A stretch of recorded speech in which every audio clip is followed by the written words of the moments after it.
Селям алейкум, хайрлах шамлар. Добрый вечер. В эфире телеканала АТР. Вы смотрите информационно-аналитическую программу «Бугунь». В студии для вас работаю я, Гульсум Халилова. И следующие 40 минут в этой студии с гостями мы обсудим основные новости и события сегодняшнего дня. Я напомню, что мы работаем в прямом эфире. На экраны ваших телевизоров режиссеры периодически выводят номер телефона. Звоните к нам абсолютно бесплатно по Вайберу. +3 8067 63 46 130. Это наш номер. Можете присоединяться по скайпу atr.tv. Нам важен ваш голос. Подписывайтесь на наш YouTube-канал. Там мы вещаем как в онлайн-режиме, так и выкладываем самые интересные фрагменты из наших эфиров. Выкладываем практически все наши программы в записи. И поддержать телеканал АТР вы можете, подписавшись на наш Patreon. Таким образом, вы станете частью большой крымстарской семьи АТР, а это поможет нам продолжить нашу работу на информационном фронте. А этот блок я хочу начать со следующих новостей. С новостей Беларуси. Как известно, год назад началась острая фаза белорусского политического кризиса, выход из которого до сих пор не виден. Сразу после президентских выборов 9 августа 2020 года тысячи противников режима Александра Лукашенко стали собираться на улицах городов, требуя, по их словам, честного подсчета голосов. Негосударственные СМИ, эксперты со ссылкой на различные опросы назвали абсолютным фаворитом и избирательной кампании Светлану Тихановскую, которая стала лидером белорусской оппозиции. Она сегодня обратилась к белорусам. Давайте ее послушаем. Я бы сказала, что это был год полный на открытии. З аднаго боку я адкрыла для сябе смеласць і годнасць беларусаў. Але з іншага боку бруд і жорсткасць рэжыму. І таксама я адкрыла для сябе салідарнасць усяго свету. Вы ведаеце, гэта быў год, калі мы ўпершыню зразумелі, што можам уплываць на лёс сваёй краіны. І ўпершыню взялі адказнасць за гэта. І цяпер вся краіна ведае. Дарогу здужае той, хто ідзе. Европейский Союз, в свою очередь, выступил с заявлением по случаю первой годовщины сфальсифицированных выборов президента Беларуси, призвав режим Александра Лукашенко к общенациональному диалогу и уважению к правам человека. Об этом сообщают наши корреспонденты со ссылкой на текст заявления высокого представителя ЕС Жозефа Борреля. Давайте послушаем квинтэссенцию заявления. Єдиний спосіб припинити політичну кризу – це всебічний національний діалог. Скасування санкцій ЄС стане можливим лише тоді, коли влада Білорусі повністю дотримуватиметься принципів демократії та верховенства права, поважатиме зобов'язання з прав людини та припинить усі репресії. Режим повинен беззастережно звільнити та реабілітувати понад 600 політичних в'язнів та взяти участь у серйозному, надійному та всеохоплюючому політичному процесі, що призведе до вільних та чесних виборів під наглядом ОБСЄ, БД і ПЛ. И вот буквально несколько минут назад прошла новость, что президент США Джозеф Байден ввел новые санкции против Беларуси. Соответствующий указ подписал президент США. Он заявил, что действия Беларуси представляют собой необычную и чрезвычайную угрозу национальной безопасности и внешней политики Соединенных Штатов, в частности, из-за вредоносной деятельности белорусского режима и давние злоупотребления, направленные на подавление демократии. Я рада представить гостя нашей студии Петро Хотін, політтехнолог. Пане Петро, вітаємо вас. Селям алейкум. Салям алейкум. Добрый вечер. Беларусь и режим Александра Лукашенко, то, что сейчас происходит в соседней нам стране, куда ведет Лукашенко Беларусь? Я думаю, что Лукашенко уже никого никогда не ведет, как минимум из августа прошлого года. Я считаю, что в августе прошлого года россиянам, к сожалению, удалось провести спецоперацию, потому чтобы Беларусь пошла к утрате своего суверенитета. Сейчас мы видим, что пока находится де юре во власти Лукашенко, то Беларусь превращается на некоторый такой черный офшор для действий российских спецслужб, и в том числе для устрашения Европейского Союза и Украины. Вспоминаем его акцию по тому, как нелегальные мигранты, которые прибывали в Беларусь, прорывали границы Литвы. Это же фактически тест на прочность границ Евросоюза. И это и есть прямая угроза безопасности стран НАТО. Во-вторых, Украина получила около 1000 километров фронта, и это уже тоже наша опасность. Мало того, если мы посмотрим сегодняшнее интервью Лукашенко, то он фактически угрожает. Говорит, что он признает аннексированную часть Украины, то есть Крым. Он признает оккупированные администрации, то есть террористов из ДНР и ЛНР. Это явно очень дружественная политика. И я очень сожалел, когда видел, что некоторые представители украинских СМИ, в частности канал «Наш», каналы Медведчука, были в Беларуси на пресс-конференции Лукашенко и даже ставили вопросы. Я, кстати, в свое время некоторым журналистам канала «Наш», когда они очень хвалили Лукашенко, спрашивал: а у вас нет чувства солидарности с вашими коллегами из Беларуси, которых просто преследуют, которых убивают? Они как бы проулыбались, промолчали и все. То есть это просто показывает, что Медведчук заслуженно сидит, и он как был агентом, так и сейчас через вот эти недобитые свои медиачасти старается достичь того, за что ему и платили. То есть это посягательство на суверенитет и независимость в данном случае уже нашей страны.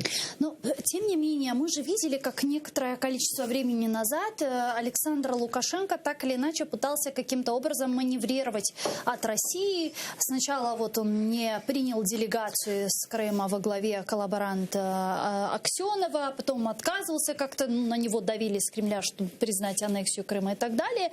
И как-то он пытался ведь маневрировать все равно, а сейчас такие заявления, такая четкая, уже неоднозначная, враждебная риторика. Что изменилось? То есть он понял, что у него один билет в один российский конец, уже все? Знаете, получается, что маневрировал, да не выманеврировал. То есть в данном случае я уже думаю, что на него есть компромат в россиян. Возможно, его уже охраняют российские спецслужбы, то есть иными словами, и он, и его сын Николай уже просто находятся в заложниках Путина.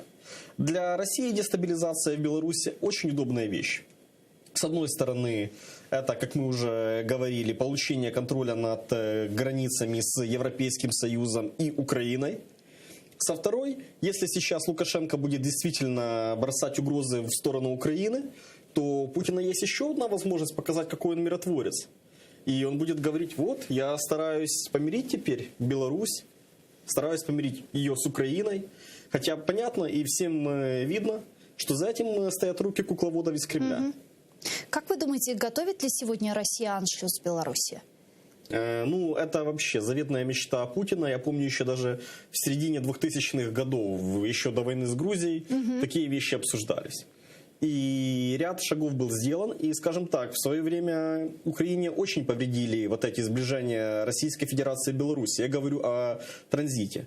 Так случилось, что когда Беларусь присоединилась к таможенному союзу, то, в частности, товары из Китая шли именно через Китай, Россию, Беларусь и уже дальше на Европейский Союз. Так. Потому что отсутствие таможни позволяло сократить время. И сейчас, когда Путин так гробит суверенитет Беларуси, Украина должна спасти свой транзит и уже сама стать этим недостающим звеном транзита. И если мы посмотрим на позицию Украины, то Украина не делала недружественных шагов к Беларуси. Именно со стороны Лукашенко. И шли слова про то, что надо ограничить ввоз продуктов с Украины, в частности кондитерских изделий и того, что может конкурировать. Поэтому если сейчас Украина будет создавать свой нефтеперерабатывающий завод для битума, о чем уже говорил в частности Кирилл Тимошенко, если Украина сейчас будет развивать авиасообщение, место Белавиа, которое сейчас находится тоже под санкциями, то фактически мы тогда можем вернуть себе часть того транзита, который потеряли ранее. И в данном случае не украинский народ делал вред белорусскому народу, а именно Лукашенко. Сейчас Лукашенко главная угроза Беларуси. Насколько мне известно, в торговых вопросах у нас профицит. И Украина вряд ли что-либо будет терять. Будет терять в экономическом плане как раз Беларусь, если она... Я сейчас говорю про те возможности, которые мы фактически теряли и сейчас можем возобновить. И это будет нам идти в плюс. И, конечно же, Украина должна подумать, возможно, о каких-то льготах и гарантиях для людей, которые сейчас будут выводить деньги из банка в Республике Беларусь в Украину. Потому что мы же видим, там сейчас демократически думающим людям просто страшно жить. Какие-то программы для представителей IT, журналистов, СМИ, К сожалению, мы видим, что на место журналистов из Беларуси сейчас массово приезжают российские специалисты, которые по методичкам из Кремля фактически делают информационное сообщение. А как же обеспечение безопасности политических иммигрантов из Беларуси, которые находятся в Украине? Ну, смотрите, Украина... Последнее ЧП Шишова. Я помню о Шишове, да, но, понимаете, Украина воюет со страной, которой даже на территории Великой Британии удалось отравить Скрипалей. Ну, это же те же спецслужбы Российской Федерации, которые из Британии. Это те же спецслужбы, которые, возможно, сделали применение IT-технологий и взломали систему выборов в Штатах, о чем было расследование ФБР во времена Трампа. То есть мы противостоим именно им. Ну, Украина фактически делает все, что может. Ну и, к сожалению, мы видим, даже Великая Британия не может всех беженцев защитить. Понятно, что и наши спецслужбы тоже учатся. И просто я всегда хочу напоминать, что мы противостоим тем же спецслужбам, которые хакнули систему выборов в США, возможно, и которые смогли сделать ряд политических убийств на территории Великой Британии, кроме Скрипалета, еще Литвиненко и так далее. Поэтому давайте не будем этим инцидентом, конечно, трагическим очень инцидентом, не первым, будить какие-то дискуссии про то, что, может, надо ограничить свободу передвижения и так далее. Нет, мы все-таки демократическое государство. Я предлагаю подключить к нашому ефіру пана Валерія Кравчика, директора ГО Центру міжнародної безпеки. Він зараз з нами на прямому зв'язку. Пане Валерію, вітаємо вас. Селям алейкум. Доброго вечера. Сегодня ровно год с момента фальсификации выборов президента Беларуси. Вот какой бы итог вы бы подвели? Ну, итог неутешительный для народа Беларуси, увы. Если была надежда на мирный протест, и то, что мирный протест завершится самовольным уходом Лукашенко, но эта надежда очень быстро пропала. И я тут немножко послушал ваш эфир, я, в принципе, согласен с экспертом. То есть, по факту, сейчас нету независимой Беларуси как таковой. В принципе, наверное, ее не было уже давно. То есть режим, который сейчас есть, это абсолютно марионеточный режим Путина. И есть правительство в экзиле, которое находится в Вильнюсе, которое мало что контролирует на самом деле на территории самой Беларуси. То есть это та ситуация, в которой мы подходим к военным учениям Запад-2021, которая, скорее всего, будет финальной фазой абсорбации, поглощения России уже де-факто Беларуси в союзное государство, то, что они называют.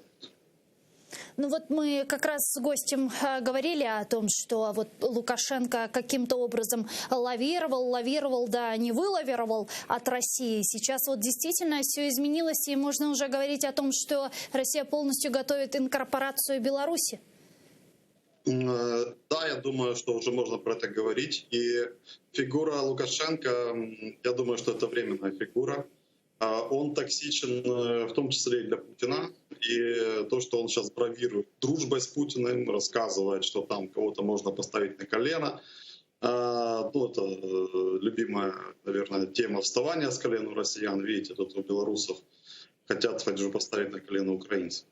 То есть все это такие конвульсии, я бы назвал их. То, что у Лукашенко нет ни одного козыря на руках. Он абсолютно зависимая фигура, и без внешней поддержки, я думаю, что он ни дня не продержится в Минске. И Москва не готова делать на него ставку в долгосрочной игре. Москва уже подсматривает на другие кандидаты и думает, какой будет тут сама формула этой власти, да, то есть в союзном государстве. И понадобится ли вообще там какой-то кандидат, условно говоря, это все на внешнем управлении. То есть это тоже все зависит от того, что сейчас каких проводов ломает Лукашенко в этой ситуации. А есть ли, как вы думаете, в Кремле альтернативная фигура Лукашенко? Конечно, есть. Конечно, есть. Можно посмотреть на карту выборов последних, да, то есть я понимаю, что Тихановская уже явно не будет кандидатом Кремля, хотя в какое-то время и ее мужа относили к одной из версий, скажем, да, на кого можно сделать ставку Москва. То есть сейчас они также токсичны, еще более токсичны, чем сам Лукашенко. Но, поверьте, там есть и те кандидаты, которые были задействованы в выборах последних. Я думаю, что готовится операция по преемнику, который будет, скажем, моложе, более интереснее, да, для аудитории белорусской, но при этом он будет абсолютно пророссийский, то есть и вот эта риторика про Россию и Беларусь как единый народ, она будет также превалировать. А как же Европейский Союз, западные страны, Соединенные Штаты Америки, которые вводят санкции? Это не может вынудить Лукашенко оставить власти и уйти? Вы знаете, там уже не идет речь о Европейском Союзе и НАТО. Я думаю, что вот эта игра, которую играл Лукашенко очень долгое время, балансировать между Западом и Востоком, там, использовать ресурсы России, продавать их на Запад. Ну, в общем, эта игра закончилась, и Запад сейчас уже окончательно, наверное, понимает, что с точки зрения независимого суверенного государства Беларусь себя субъектом сейчас не представляет, и все операции, которые происходят сейчас, и посадки Ryanair, и все остальное, то есть, ну, вы же не думаете, что это делает КГБ. Это, я думаю, что КГБ как структура независимая в Беларуси не существует, это филиал ФСБ. То есть, и все, что сейчас делает, это прокси. Беларусь стала прокси России, и Запад это прекрасно понимает, и никакой новой игры у Лукашенко точно не получится, хотя он пытается вот такие вот эти конвульсии завалить тему мигрантов, да, то есть там, против Литвы, в частности, против Польши, но это уже предсмертные муки. Скажите, а какую это угрозу несет нашей стране, какую это угрозу несет Украине, потому что многие военные эксперты допустили, что во время учений Запад-2021 те войска России, которые заходят на территорию Беларуси, по завершению этих учений могут оттуда и не выйти? Однозначно они оттуда не выйдут. Однозначно они нуждались в аэродромах, там, Гродно, да, то есть они заберут себе то, что они хотели. Однозначно Беларусь так или иначе, то есть на самом деле с точки зрения военных возможностей она будет использована Россией. Что это означает для нас? То, что у нас теперь нет 1000 километров границы, там, сейчас 100, по-моему, километров границы с Белоруссией, которая относительно безопасно. Ну, это тоже была иллюзия, что она была безопасна до этого. Поэтому нам просто нужно понимать, что у нас добавилась еще одна авансцена, где может быть театр военных действий разыгран, и нам нужно защищаться. Дякую вам дуже, пане Валерію. Спасибо большое, що знайшли время і підключились к нам в ефір. Валерій Кравченко був з нами на прямому зв'язку, директор ГО «Центр международной безпеки». Пане Петро, следующий вопрос, который я хочу обсудить, это вопрос Северного потока-2. Сегодня стало известно, что президент США Байден назначил американского спецпосланника по вопросам Северного потока. Эту должность получил близкий советник американского президента Амос Хохштейн. По информации источников, он будет посланником Госдепартамента США по вопросам энергетики, будет заниматься реализацией соглашения по Северному потоку-2 между Берлином и Вашингтоном. Хохштейн был одним из основных противников российского газопровода «Северный поток-2», который позволит России обойти Украину, доставлять газ непосредственно в Центральную Европу, пишут украинские средства массовой информации. Ну, к Амосу Хохштейну претензий нет. Мы его помним как одного из близких соратников наблюдательного совета «Нафтогаза», который должен был отвечать за то, чтобы «Северный поток-2» не построили. Но, к сожалению, когда пришел президент Байден и принял решение, что «Северный поток-2» может быть построен, Амос Хохштейн очень активно поменял свою позицию. Это такой хороший урок для Украины и напоминание нам о том, что есть партнеры но у партнеров могут быть свои стратегические цели и интересные. Это дорогой урок, но мы его изучили. Ну вот по поводу стратегических целей, экономических интересов Германии, тут все понятно, тут все однозначно. Но почему изменилась риторика администрации президента США Джозефа Байдена относительно Северного потока? Потому что вначале он выступал против завершения строительства Северного потока. Даже готовили следующий санкционный пакет против российского трубопровода. А в итоге получилось, что нет. Насколько я понимаю, немцам удалось убедить американскую сторону в том, что если пункт, точнее распределение газа будет находиться у них, а не в Киеве, то европейской безопасности есть меньше угроз. Иными словами, это тоже такой некоторый продукт, некоторый результат того, что Украину, к сожалению, на Западе, в том числе силой российской пропаганды, начинают воспринимать как нестабильного партнера. И мне кажется, что сейчас, во время визита Зеленского к Байдену, нужно будет несколько вещей обсудить, кроме всего. Во-первых, это прецедент со строительством, точнее, с остановкой строительства нефтепровода Keystone XL. В январе, когда Байден стал уже президентом и принял присягу, он запретил строительство нефтепровода, который должен был качать нефть из Канады в Соединенные Штаты Америки. И, насколько мне известно, сейчас большое количество парламентариев-республиканцев, это внутренняя оппозиция, потому что Байден представляет демократов, как мы помним, республиканцы против остановки этого нефтепровода. И это, возможно, один из пунктов общения с парламентской оппозицией в Соединенных Штатах Америки. Во-вторых, сейчас Байден заявляет о том, что будет вкладывать большие инвестиции в развитие альтернативной энергетики. И мне кажется, что украинская сторона должна обсудить, как нам стать таким форпостом в Европе именно для альтернативной революции. Ну, в вопросе зеленой энергетики в этом соглашении между США и Германией нам дали гарантию на $1 миллиард. Но мы теряем больше. Мы от транзита газа теряем $2 миллиарда. 2 миллиарда теряем, да. Поэтому нам нужно не бежать в этот поезд, который уезжает. Ну, будем говорить откровенно. Газовая энергетика, она по чуть-чуть уходит в прошлое.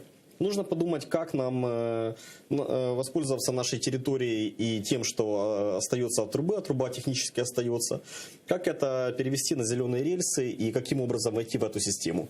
Потому что и так, в принципе, мы видим, что наша газовая система – это был приятный бонус, но будем откровенно говорить, что Украине это просто досталось в наследство от Советского Союза. И, в принципе, рано или поздно вот эта додаренная труба, эта шара, как говорится в народе, подошла бы к концу. А вы думаете, после 2024 года контракт о транзите какого-то объема газа через Украину, он не будет продлен? Я думаю, что Украине надо рассматривать вариант, что этот вариант не будет продлен. Мало того, я не удивлюсь, если мы сейчас будем видеть новости о том, что Российская Федерация по чуть-чуть начинает разбирать со своей стороны соединение с нашей трубой. Это мы сейчас не говорим о каких-то диверсиях, каких-то военных операциях и других таких неприятностях, которые, в принципе, российские диверсанты могли бы теоретически сделать. Так а как они это могут сделать? Есть же третий энергопакет, норма третьего энергопакета, согласно которым они не могут через Северный поток-2 качать весь газ в любом случае, только половину. Ну, смотрите, если сейчас какая-то группа повстанцев со стороны ДНР, это уже ЛНР... диверсия. Да. Это уже диверсия. Что? Фактически тогда нам будут говорить, делайте ремонт этой трубы. Мы не сможем в неконтролируемую территорию зайти, и все. Это уже форс-мажор. То есть такие инструменты у них есть. Опять-таки, смотря на то, что делается сейчас с Беларусью, я бы этот вариант тоже не исключал. Поэтому тут нужно искать какие-то новые гарантии, новые варианты и не уповать на то, что после 2024 года у нас что-то возобновится. Так а что делать с ГТС? Она ведь может превратиться просто в индустриальную руину, ведь нужно куда-то переориентировать эту трубу. Ну, как вариант, это опять-таки заводы по производству водорода, о чем также сейчас идут дискуссии. И это да, тоже это часть... высокие технологии, это далеко, так нет? Это часть тех переговоров, о которых я сужу. То есть то, о чем можно говорить с американцами. Ребята, пожалуйста, давайте делаем этот завод и качаем, и пользуемся ГТС для других целей. Иначе ГТС может ждать то же, что сейчас ждет дугу под Чернобылем, помните? Под Николаевым демонтировали в свое время тоже дугу. То есть, как и много других таких объектов со времен СССР.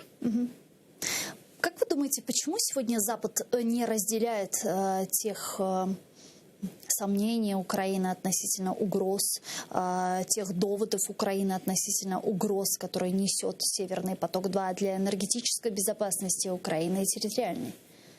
Ну, смотрите, если мы посмотрим на Запад, то сейчас, после правления Трампа, наоборот, идет сближение западных лидеров. Потому что, если мы вспомним Трампа, то он фактически ставил Германию на счетчик, говорил про то, что им надо платить больше, угрожал тем, что выведет военную базу «Рамштайн». Со стороны Байдена таких вопросов нет. Просто так как Украина не есть страной-членом НАТО, то, соответственно, и гарантий к ней меньше. Мало того, если мы вспоминаем оборонную стратегию Российской Федерации, то у них же принято, что если НАТО будет ближе к восточным, извините, к их западным границам расширяться, то они могут применять военную силу. И поэтому никто не хочет пугать зверя, так сказать. Потому что сейчас НАТО реально делает для Украины, это фактически предоставление техники. Да, мы хотим Патриоты, но это стоит больших денег. Но если мы посмотрим на те военные учения, которые сегодня происходят на юге страны, и где принимает участие Владимир Зеленский, то там, например, используются турецкие байрактары. И вот перед вашим эфиром я гуглил, даже турецкие информагентства про это пишут. А Турция – это очень важный компонент обороны НАТО. Фактически именно Турция отвечает за южный фланг НАТО. Вторая страна. И если у нас есть байрактары, и, соответственно, есть техническое сотрудничество с ними, то это, конечно же, плюс. И вместе с байрактарами сейчас там также отрабатываются маневры на случай воздушных налетов, на случай танковой угрозы. И мы фактически показываем, что мы готовы воевать. Да, но при этом пока что в вопросе вступления Украины в Североатлантического альянса в этом вопросе консенсуса нет. Ну а что мы можем им предложить? Страны НАТО должны определенный процент, если не ошибаюсь, не меньше 2% ВВП вкладывать в общую оборону. 2% ВВП украинского и 2% ВВП германского или даже польского – это, к сожалению, две большие разницы. Поэтому мы все-таки упираемся в экономический подъем. И опять-таки, если мы говорим с США и Байденом, то нам не надо говорить на подвышенных тонах, нам не надо им угрожать, нам нужно говорить о каких-то инфраструктурных проектах, которые будут нам помогать поднимать экономику. Чем более мы будем богаче, тем более у нас будет и страна единая, и, соответственно, тем более мы будем интересны и инвесторам, и с точки зрения обороны. Многие говорят, что в обмен на «Северный поток-2» Украина могла бы получить статус основного союзника США вне НАТО в результате переговоров Зеленского и Байдена. Насколько это реально и что это нам может дать? Я не слышал об этом со стороны именно представителей НАТО. Ну, я не помню, что кто-то из стран НАТО это говорил. С точки зрения Украины это отлично, и я уверен, что президент это скажет, так как он достаточно неудобные вопросы задавал Ангеле Меркель во время брифинга. Но пока что я не видел инициативы со стороны НАТО. Поэтому должны быть тоже реалистами. А инициатива со стороны США? Они уже говорили об этом. От них может исходить эта инициатива? Какой может быть их интерес? Смотрите, конечно, ради оптимизма я могу сказать, что может, так далее, но опять-таки... Давайте быть реалистично. Реалистично. В Америке есть такая популярная пословица «If you are so smart, show me your money». Если ты такой умный, покажи свои деньги. Поэтому, опять-таки, мне кажется, что основа – это экономика.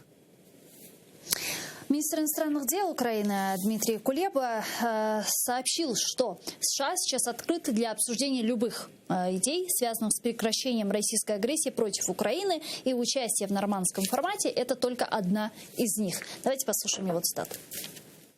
Будуть обговорюватися абсолютно всі опції, у тому числі й такі, які зараз не знаходяться у публічному просторі, і їх не обговорюють експерти. Але ідеї у нас є. Ми їх промовляли зараз під час візиту до Вашингтона. Безумовно, президенти теж про це говоритимуть. США зараз відкриті для обговорення будь-яких ідей, пов'язаних з припиненням російської агресії проти України. Как вы считаете, насколько реально привлечение Соединенных Штатов Америки к нормандскому формату, и может ли это повлиять на эффективность работы нормандского формата, может ли это сдвинуть нормандский формат, минский процесс вот с той мертвой точки, на которой они находятся? Насколько я помню, то формат может расшириться только при согласии всех сторон. Ну вот знаете, у России в последнее время риторика изменилась. Они, в принципе, не против привлечения Соединенных Штатов Америки к нормандскому формату, то при условии, если они, как это было озвучено, надавят на Украину, чтобы мы выполнили там минские договоренности. Правильно. Это при этом мы вспоминаем то, что сейчас делается в Беларуси, и возможную угрозу со стороны Беларуси, как усиление переговорных позиций Российской Федерации. То есть в данном случае действительно это возможно, но я не думаю, что это принесет нам те бонусы, о которых мы мечтаем. Опять-таки, очень часто критикуют Запад, что Запад нам не помогает, что Запад дает мало помощи. Но смотрите, мы получили деньги от МВФ фактически в рамках распределения между всеми странами. Да, это правда. Но с другой стороны, по вопросам той же Белоруссии были отдельные совещания, учитывая то, что творит Лукашенко. Украине дали это безоговорочно. Крымская платформа. Давайте не забывать, что впервые за много лет сейчас уже про Крым говорят как про постоянную проблему, потому что, к сожалению, где-то в году 2017-2019, я помню, что много говорили о Донбассе и Ордло, но Крым как-то по чуть-чуть вот так вот выходил из повестки. Мало того, некоторые украинские олигархи там печатали какие-то статьи, что можно там за деньги Крым продать и так далее. Все, уже на это положено табу. И в данном случае мы часто говорим про США, но в НАТО и вообще в Североатлантическом альянсе, по мне, есть две основные скрипки. Это США, а во-вторых, Британия. Если США действительно старается как бы показать, что готовы выслушать Россию, там, ну, так вот немножко флиртуют, да, с агрессором, то Британия, наоборот, в этой диалоге это такой себе плохой полицейский. Именно Британия и страны Содружества, в частности Канада, очень болеют за крымскую платформу. Ну и именно британский Defender прошел украинскими водами Крыма, что сделало очень много шума. Вы затронули тему Крымской платформы. Сегодня министр иностранных дел Украины Дмитрий Кулеба сообщил, что уже 34 страны примут участие на инаугурационном саммите. Давайте попробуем представить потенциальных участников. Кто это? 34 страны. Основные. Мне кажется, что основные это Канада, Британия, США, Турция. Ну и по странам Европы, думаю, что страны Балтийского региона точно пришлют своих представителей. В принципе, я думаю, что и Германия, и Франция также должны своих представителей прислать.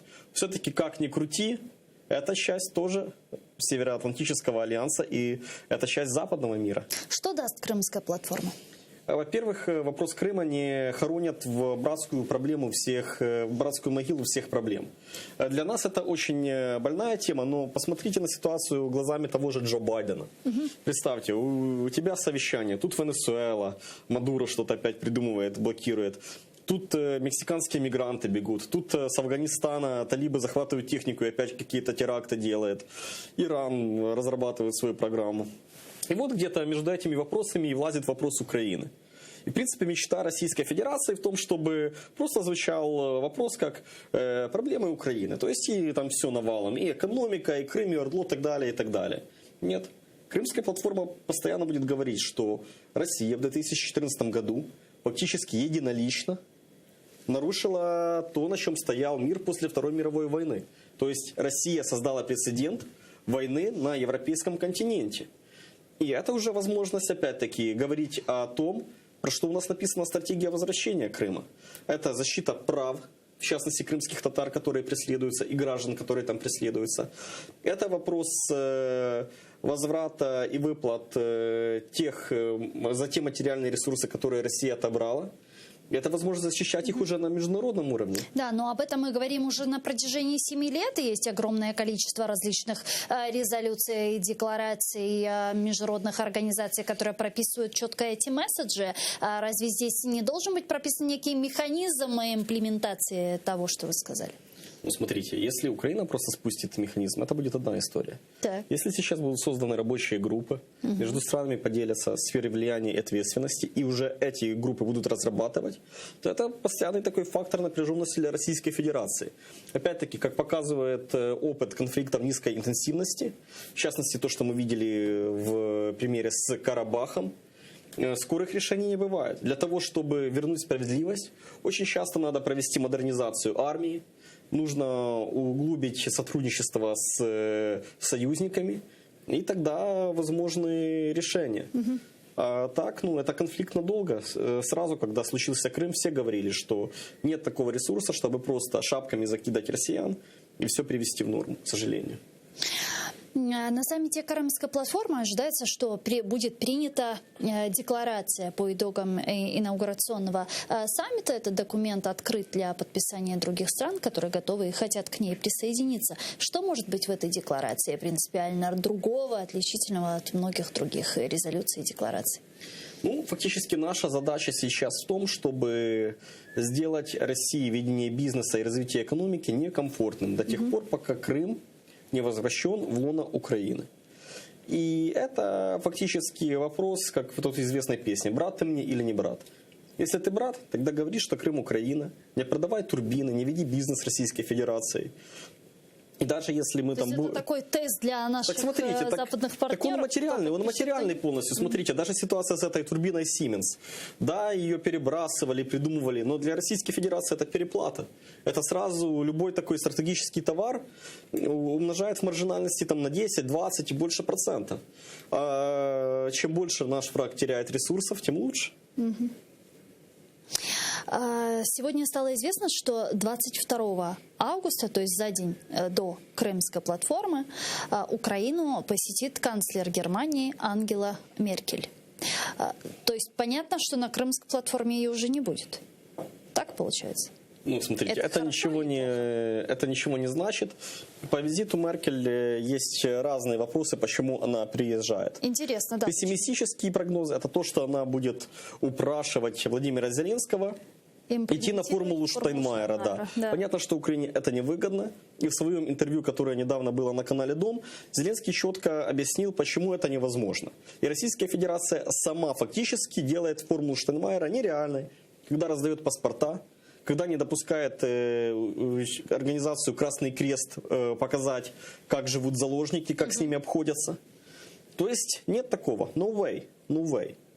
И я думаю, что Меркель это напомнит. Так, пессимистичный прогноз, а позитивный?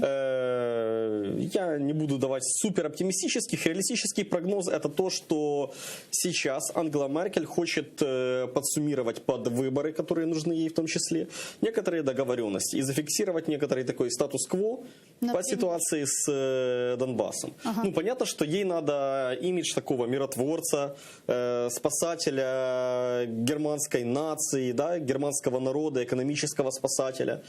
И в Украине задача в этой ситуации просто как бы подождать. В принципе, мы и так хорошо боремся в партере, как показывает ситуация. Вот тут опять-таки надо просто выждать и зайти на новый прием.